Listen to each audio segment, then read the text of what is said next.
That clean smell is a chemical cocktail Europe restricts or bans in ways the US doesn't. We're talking hidden fragrance mixes, hormone-hacking fixatives, and contaminants that never show on labels. Stay for the playbook, how brands sell fresh, the loophole, why it's legal, the receipts, the chemicals, and the fixes that actually work. The regulatory loophole origin story. Book 2 regions, 1 bottle, 2 different rulebooks. The split starts with one idea, how much proof you need before you say no. In the US, the unwritten rule for decades was safe until proven harmful. If regulators didn't have definitive evidence of harm at everyday exposures, products kept selling. In Europe, the anchor was the precautionary principle.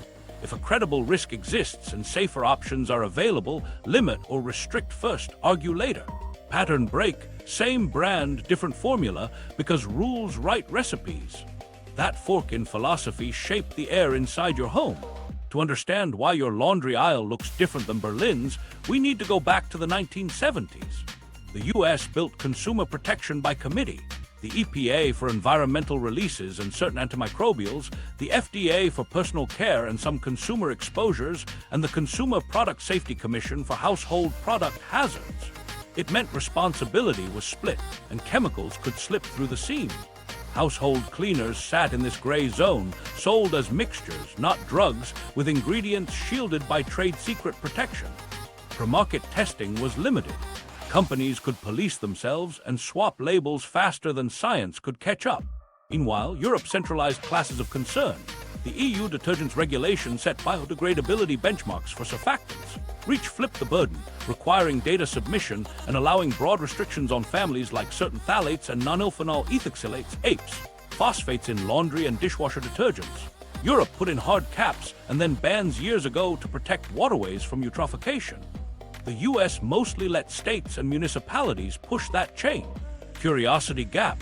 Why does the Eco tab in Paris have different fine print than the Eco tab in Phoenix?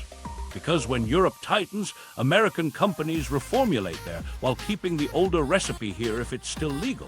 What nobody knew at the time was how powerful a single word would be: fragrance. That one line on a label can hide dozens, sometimes hundreds of chemicals, including solvents, fixatives, and stabilizers. In the US, trade secret status shields the exact mix. In Europe, allergens in fragrance must be listed once they pass a threshold, so consumers at least see limonene, linalool, or benzyl alcohol flagged on the bottle. The US bottle can just say fragrant. Then there's the euphemism file.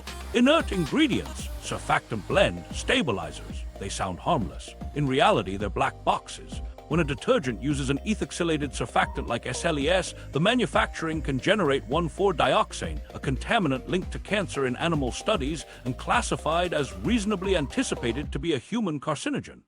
It won't appear on the label because it's not intentionally added. Some states like New York have moved to set limits. Federally, the gap lingers.